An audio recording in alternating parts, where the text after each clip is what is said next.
pendengar Besti Besti Talk, kembali lagi bersama saya Mutia, host yang akan memandu diskusi kita pada siang hari ini. Hari ini kita akan ngobrol tentang satu kementerian yang sangat dekat nih dengan kehidupan kita sehari-hari, yaitu Kementerian Pekerjaan Umum atau biasa kita singkat dengan PU. Dari jalan tol, bendungan, hingga jembatan gantung, semua ada dalam lingkup kerja mereka. Tapi tentu saja, pembangunan tidak hanya soal beton dan aspal ya. Ada juga tantangan transparansi, lingkungan, hingga pemerataan pembangunan. Untuk membahas ini lebih dalam, saya sudah bersama dengan beberapa pengamat kebijakan publik sekaligus aktivis pembangunan berkelanjutan. Selamat datang Bapak Renaldi Kainde, Ibu Oktaviani Ayu, Ibu Presmedia Putri, Ibu Predina Bastian, Ibu Putih Ainaya, dan Ibu Rahel Florencia. Terima kasih Bapak dan Ibu telah meluangkan waktu untuk bergabung bersama kami di siang ini.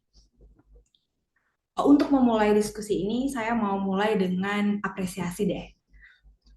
Menurut Anda, apa sih capaian terbesar Kementerian PU yang sudah dirasakan langsung oleh masyarakat? Mungkin saya bisa mulai dari Bapak Renaldi, silakan Pak. Ya, terima kasih Mbak Nurul. Untuk capaian besar Kementerian PU, banyak sekali sih Mbak. Misalnya jalan tol Trans Jawa yang mempercepat mobilitas. Terus ada bendungan-bendungan baru yang meningkatkan ketahanan pangan. Serta program sejuta rumah yang memberi kesempatan bagi masyarakat berpenghasilan rendah untuk memiliki hunian. Selain itu, jembatan gantung di desa-desa juga membantu anak-anak sekolah menyeberangi sungai dengan aman.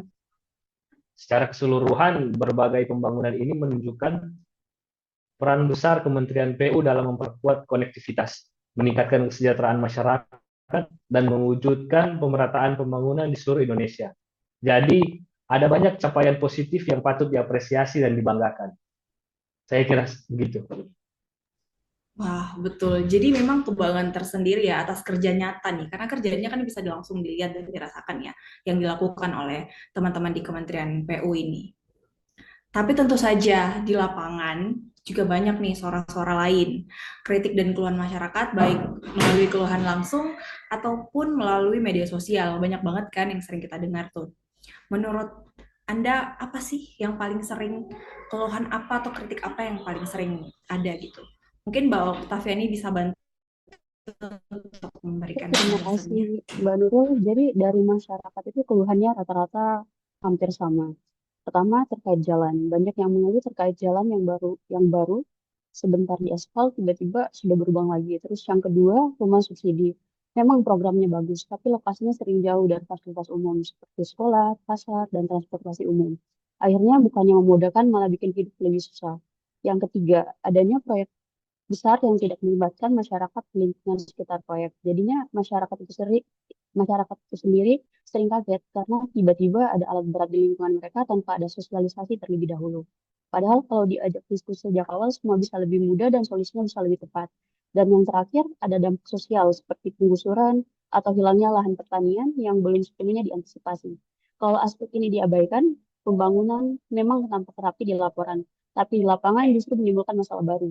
Itulah kenapa masyarakat ingin pembangunan yang bukan hanya cepat selesai, tapi adil dan benar-benar bermanfaat. Sekian Mbak Nurul kritik dan keluhan masyarakat yang saya dapatkan. Terima kasih. Wah, banyak banget ya kritik dan sarannya. Tetapi itu kan suara-suara yang nggak bisa kita abaikan ya, karena pembangunan memang untuk rakyat. Kalau misalnya saya beranjak nih dari ke perspektif kebijakan, apa sih tantangan yang terbesar yang dihadapi PU saat ini? Mungkin Ibu Presmedia bisa membantu. Baik, terima kasih kesempatannya Mbak Nurul. Saya melihat ada 4 yang perlu kita eh, lihat di sini. Yang pertama, soal transparansi dan resiko korupsi. Karena proyek infrastruktur di PU itu jelas nilainya besar sekali.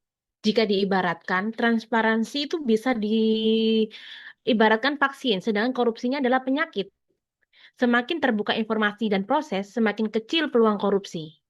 Kemudian yang kedua, pemerataan pembangunan. Masih dominannya itu pembangunan berada di Jawa, sementara di luar Jawa yang kita lihat saat ini agak sedikit tertinggal. Pemerataan pembangunan adalah jantung keadilan sosial. Kalau hanya satu daerah maju, sementara yang lain tertinggal, maka cita-cita UUD 45 itu berarti belum tercapai sepenuhnya. Kemudian yang ketiga, dari dampak lingkungan, seperti pembangunan bendungan, jalan, atau tambang pasir sering merusak ekosistem.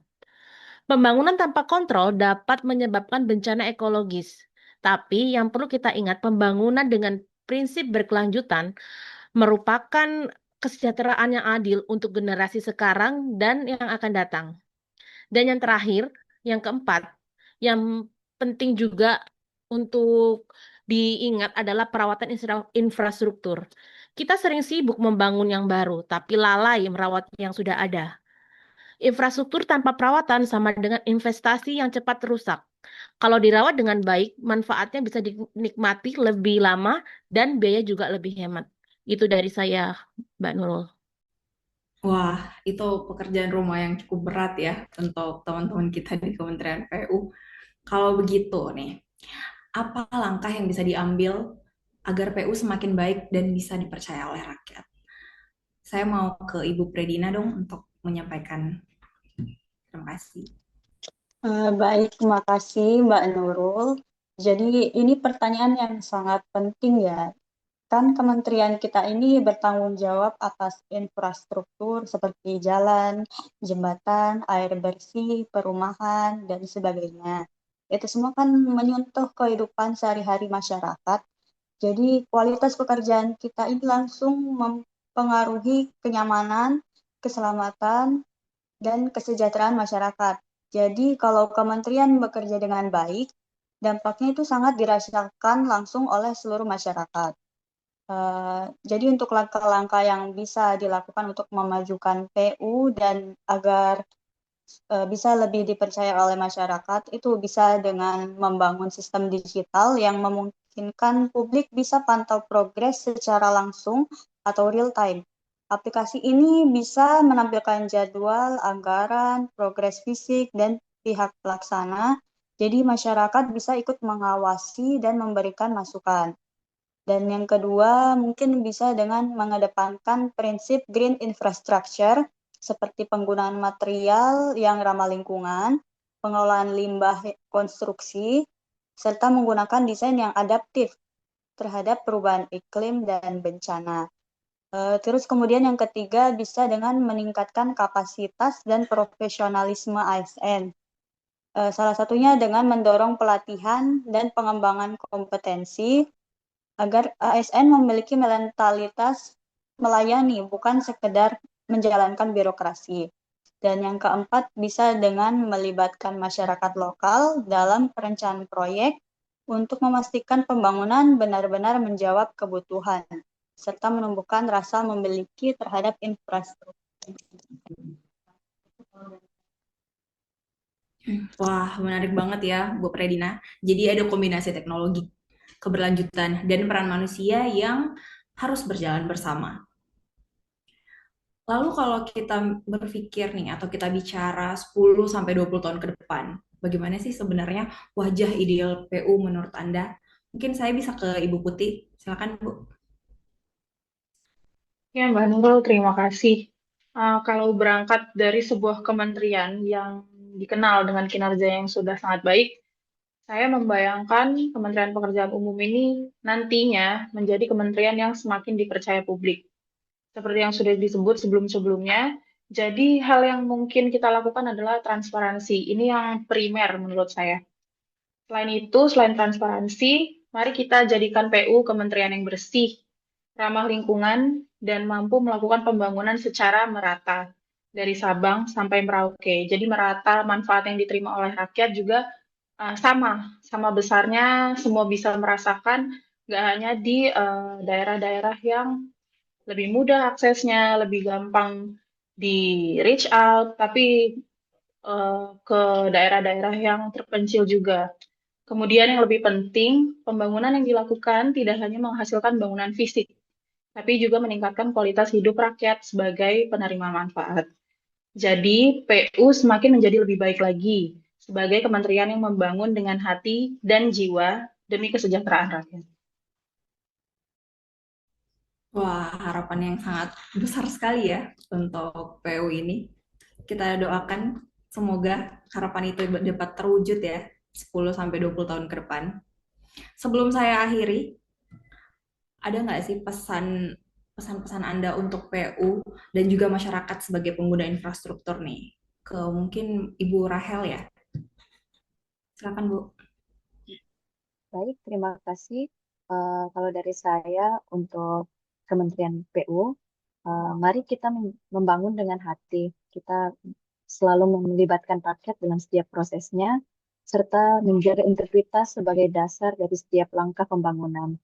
Dan untuk kita juga sebagai masyarakat, janganlah kita hanya menjadi seorang penonton saja, tetapi kita juga harus turut serta berperan aktif dalam mengawasi, memberikan masukan, serta menemukan rasa memiliki terhadap setiap hasil pembangunan yang ada, karena pada akhirnya semuanya itu adalah untuk kepentingan kita bersama. Saya kira demikian. Pesan yang sangat kuat banget ya untuk mengakhiri diskusi kita hari ini. Terima kasih banyak Bapak Renaldi, Ibu Oktaviani Ayu, Ibu Presmedia Putri, Ibu Predina Bastian, Ibu Rahel Florencia, dan Ibu Putih Ainaya atas obrolan yang penuh makna dan insightful ini. Besti, kita sudah mendengar bersama nih, PU punya banyak banget prestasi, tapi tantangannya juga nggak kecil. Transparansi, pemerataan, dan keberlanjutan adalah kunci agar pembangunan benar-benar untuk rakyat dan dapat dinikmati oleh seluruh rakyat. Ingat, pembangunan bukan sekedar aspal dan beton, tapi tentang masa depan bangsa. Mari kita kawal bersama agar PU semakin baik dan semakin dekat dengan rakyat.